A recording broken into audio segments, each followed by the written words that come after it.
Hello,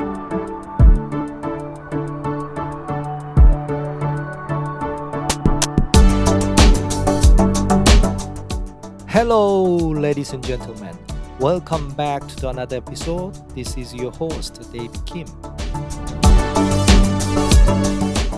Hi, Teshi. Thank you so much for joining us today.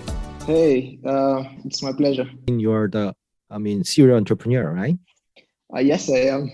Yeah, I have seen the name of so many companies in your profile, right? PEC Group, Hotel Online, Cloud9, Lifestyle Wallet, Mesoji, and the MarketForce now, right?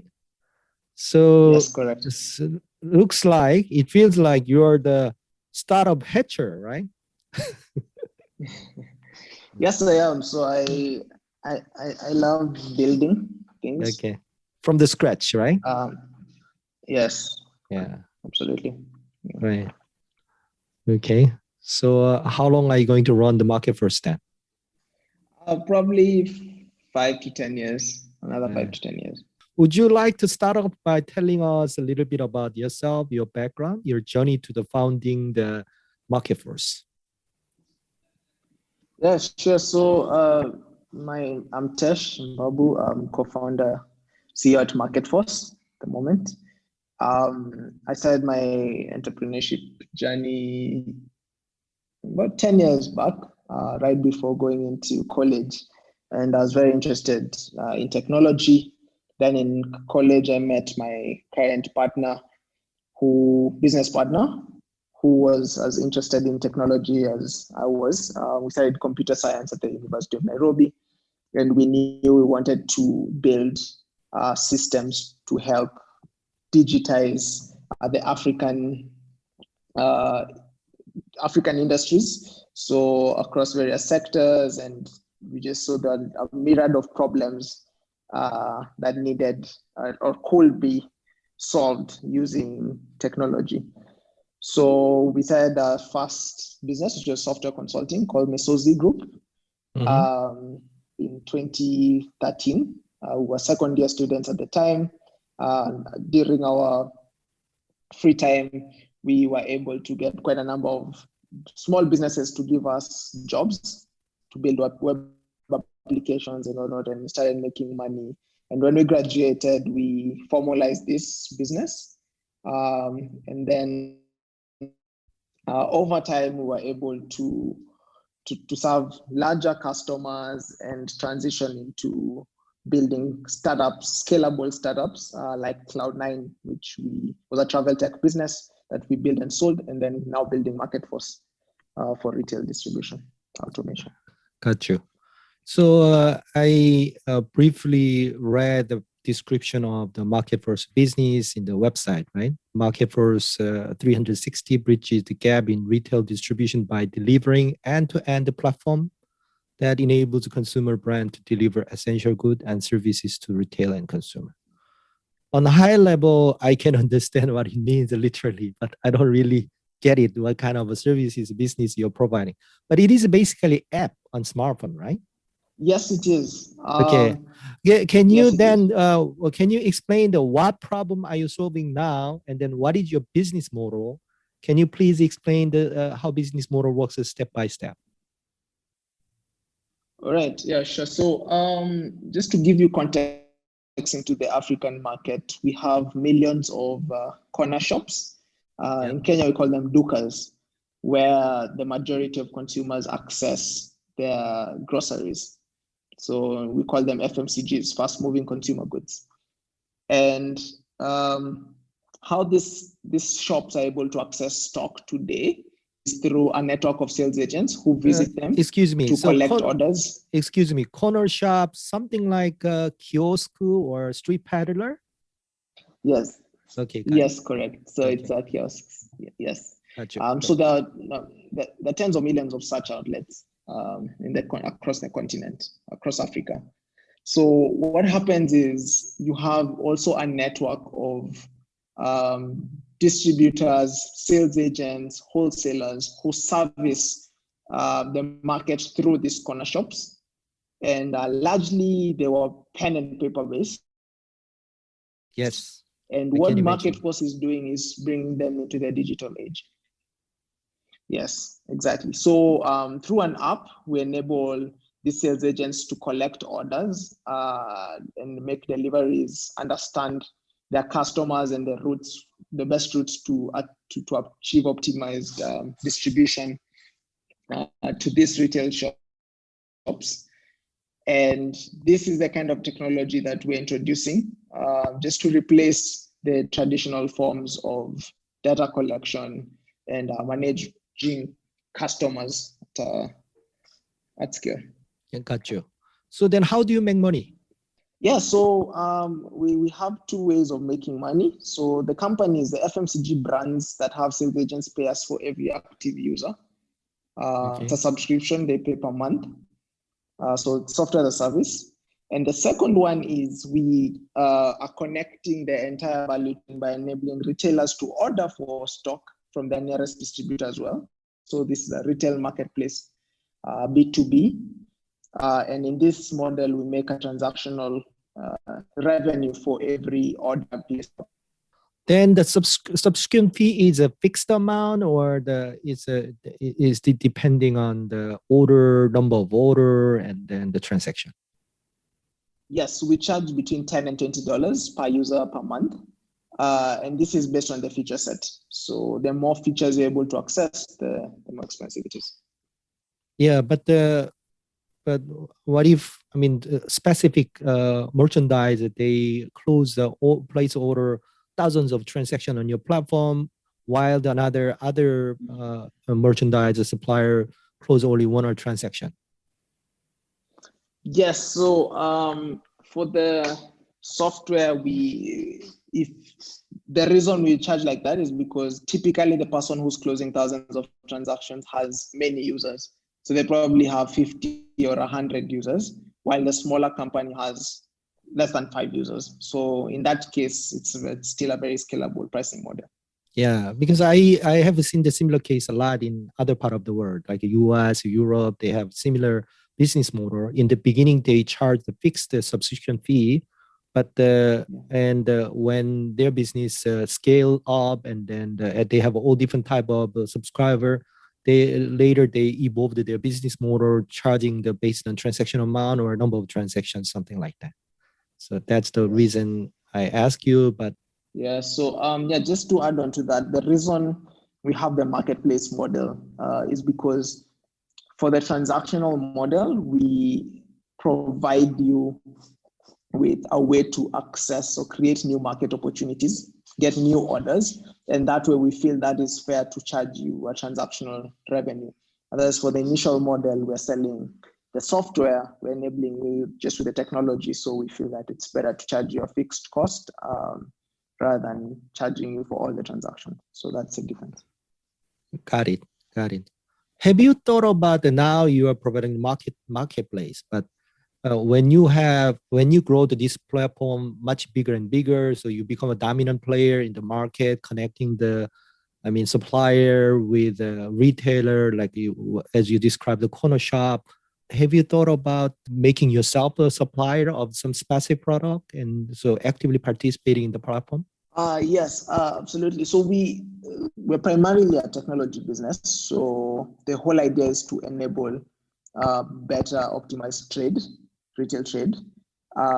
Eventually, this might look attractive to do once you have all the data points across what products are moving well in what areas and what not. So it's something we might consider to do in the long term. Yes. Not in the short or medium term. Yeah. Yes. So you need to build up the platform first, and then you can think about the various way to monetize your platform, right? Absolutely. Yeah. So how many subscribers do you have at the moment on your platform? So we have over 6,000 retail outlets on our platform. On the marketplace. Yes. And then on the subscription model, we have about 10,000 active users on a monthly basis. Yeah. That's quite a number. I can see that you're building up your tower now. Yes, slow but sure. It's taken a while Yes, to gain, yes. but it's growing. Yeah, platform business. I mean, look at the Amazon.com or the recently Korean e-commerce platform Coupang. They got listed in New York Stock Exchange. They got a valuation, I think, 60 billion US dollar. Wow. First day, and then they reached $100 billion probably. I forgot the exact number, but something like $100 billion over a few days. So become the bigger than Korean conglomerate. Of course, substantial tangible sales and profit is a conglomerate in Korea much bigger, but in terms of potential, they got a much big valuation from the stock investor. So that's interesting part. Yeah, Amazon.com same, right? They never realize a profit, but they continue to build the platform. After you reach to some point, you can do whatever, right? Yes, it takes time. Yeah. But the network effects are very strong over time. So yes, that's our plan. right. Okay, good. How many employees do you have now? Today we have 32. So how did you find the co-founder and employee in the beginning? Yeah, so my co-founder and I met while studying. We were at the University of studying computer science.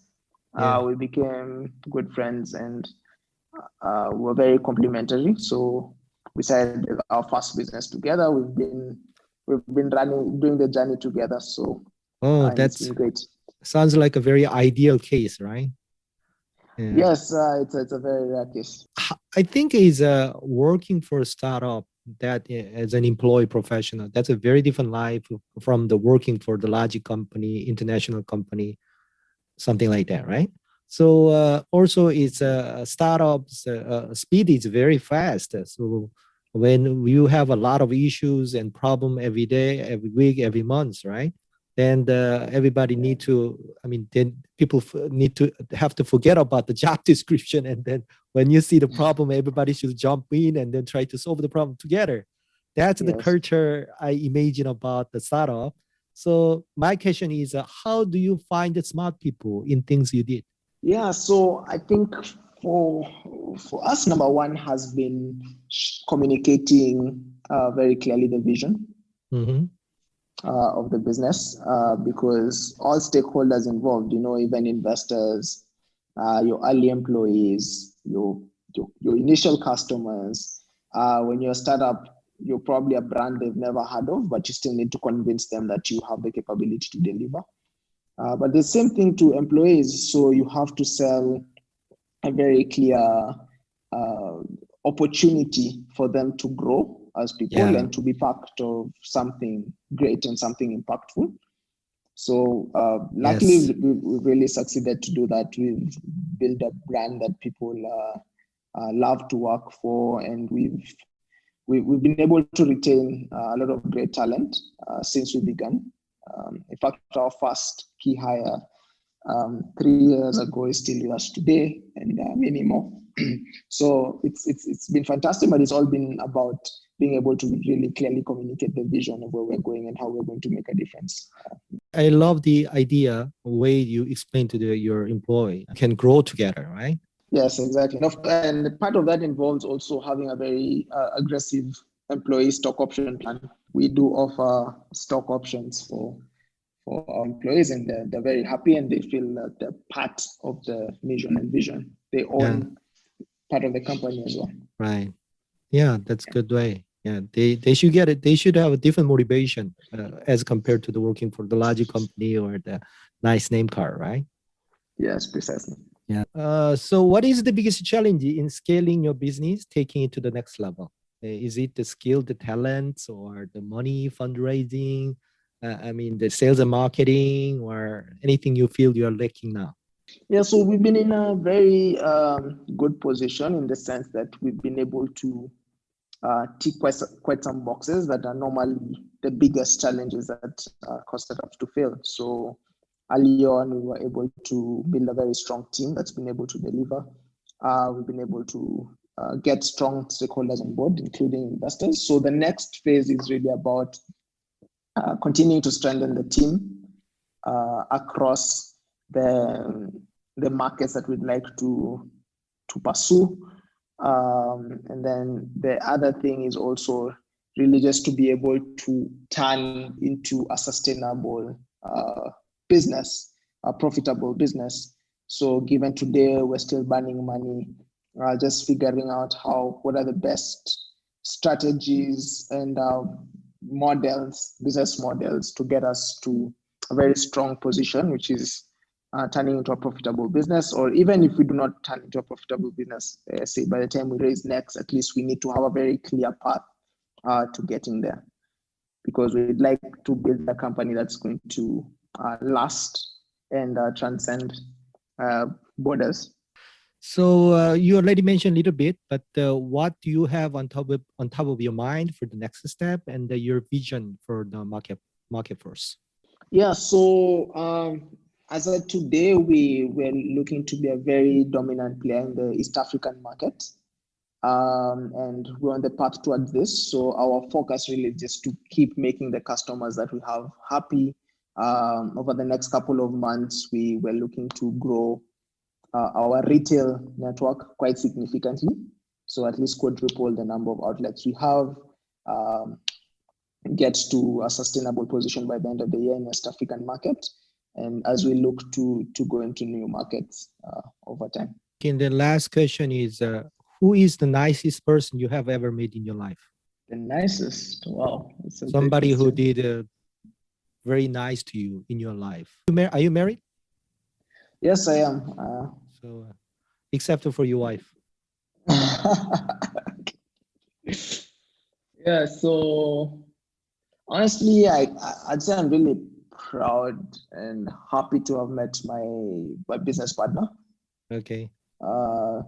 Yeah, because we've been able to accomplish a lot together. So through startups can be very challenging. So we've been able to go through positions of almost dying to really good moments. For example, getting accepted into Y Combinator and just seeing the business continue to thrive.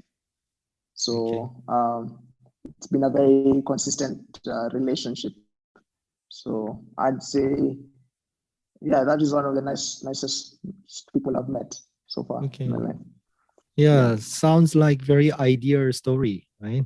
Where I often hear that a lot of entrepreneurs work together. I mean, friends started a startup together. I mean, long-term friend, and then they end up breaking up, right? Because they have a different opinion, or they fail to manage their conflicts, so they broke up as a friend as well as a business partner. That's more common story I have seen and heard, but sounds like you have a perfect relationship with the co-founder, and also you are married too, right? You are married too. So yes, it's like a marriage, as we say. And to be honest, it's not a perfect story. There's definitely conflict that arises, and it's all about how you manage the relationship. How to manage it, that's a key. How to manage it. And also the consistency. I think the luck is because you find that at some point people drift in terms of their goals, aspirations, and everything. I feel that just having somebody who your goals have been aligned for such a long time is special. Thank you very much for taking time to sharing your story about the business journey. All right, thank you very much for having me. Thank you very much for listening to this episode. Don't forget to subscribe to the podcast and share with a friend and drop me a review. Goodbye.